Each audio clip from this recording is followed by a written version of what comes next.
នេះគឺជាប្រព័ន្ធបាញ់រ៉ុកែត DTI-2 ដែលចៅសៀមបានធ្វើការបាញ់ប្រហាររំលោភបំពានដែនអធិបតេយ្យភាពរបស់ប្រទេសកម្ពុជានៅក្នុងសង្គ្រាមរយៈពេលប្រមាណថ្ងៃនេះចុះតើប្រព័ន្ធបាញ់រ៉ុកែត DTI-2 និងប្រព័ន្ធបាញ់រ៉ុកែត BM21 របស់ប្រទេសកម្ពុជាវាមានភាពខុសគ្នាអ្វីខ្លះអញ្ចឹងនៅក្នុងវីដេអូនេះយើងមកធ្វើការប្រៀបធៀបប្រព័ន្ធបាញ់រ៉ុកែតទាំងពីរនេះទាំងអស់គ្នា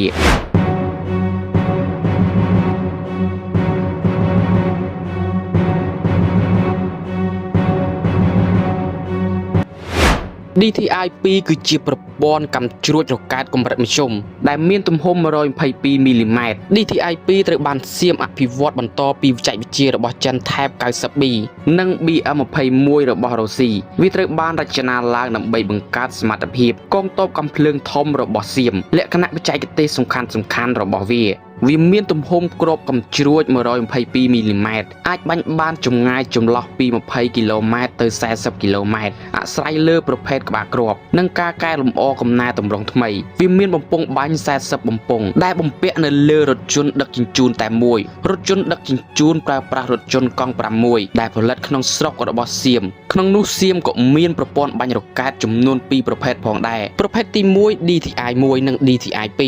ភាពខុសគ្នារវាង DTI-1 និង DTI-2 DTI-1 គឺជាប្រព័ន្ធបាញ់កាំជ្រួចខ្នាតធំទំហំ302មីលីម៉ែត្របាញ់បានចម្ងាយរហូតទៅដល់60ទៅ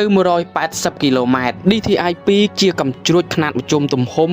122មីលីម៉ែត្រប្រទេសសៀមបានបង្កើត DTI-2 សម្រាប់គាំទ្រសមរភូមិជួរមុខក្នុងចម្ងាយជិតនិងមធ្យមនិងមានការចល័តទីតាំងរហ័សរថយន្តអាចបាញ់រ៉ុកែតអស់40គ្រាប់ក្នុងរយៈពេលខ្លីនិងអាចបើកចេញពីទីតាំងនោះភ្លាមៗដើម្បីគេចពីការវាយប្រហារបកមកវិញបើយើងប្រៀបធៀបទៅនឹង BM21 របស់កងទ័ពជើងគោករបស់ប្រទេសកម្ពុជាយើងវិញវាក៏មិនមានភាពខុសគ្នាប៉ុន្មានដែរប្រព័ន្ធបាញ់រ៉ុកែត BM21 ផលិតដោយអង្គការក្រៅរដ្ឋាភិបាលហៅកាត់ថា NPO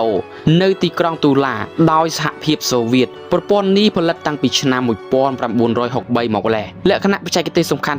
មានដូចជា BM21 មានបំពង់40បំពង់ប្រើប្រាស់ប្រភេទរ៉ុកែត122មីលីម៉ែត្រនិងមានប្រវែងអាវុធរ៉ុកែតប្រហែល 2.87 ម៉ែត្រនិងអាចបាញ់បានចម្ងាយធម្មតា20គីឡូម៉ែត្រសម្រាប់បច្ចេកវិទ្យាថ្មីអាចឈានដល់40គីឡូម៉ែត្រនិងមានយានជំនួយបាញ់ប្រើឡានសិត IL-131 ឬ Ural 375D អាចបាញ់គ្រាប់រ៉ុកែតទាំង40បំពង់ដោយប្រើរយៈពេលប្រហែល20វិនាទីតែប៉ុណ្ណោះ BM21 អាចបាញ់គ្រឿងរ៉ុកែតជាច្រើនក្នុងរយៈពេលតែមួយអាចវាយបំផ្លាញគោលដៅយ៉ាងទូលំទូលាយវាមានប្រសិទ្ធភាពខ្ពស់សម្រាប់ប្រឆាំងកងទ័ពជើងគោក BM21 ត្រូវបានប្រើប្រាស់ដោយប្រទេសជាច្រើនជាង50ប្រទេសរួមទាំងរុស្ស៊ីអ៊ុយក្រែនចិនផលិតជាបម្រែបម្រួលថែប81អេស៊ីបនិងអ៊ីរ៉ង់នៅក្នុងសង្គ្រាមរយៈពេលប្រមាណថ្ងៃនេះសៀមក៏បានទទួលស្គាល់ថា BM21 របស់ប្រទេសកម្ពុជាខ្លាំងអាចវាយកន្ទេចគោលដៅយោធាសៀមបានយ៉ាងល្អផងដែរកុំភ្លេចចុចតាមដានជួបគ្នានៅវីដេអូក្រោយសូមអរគុណ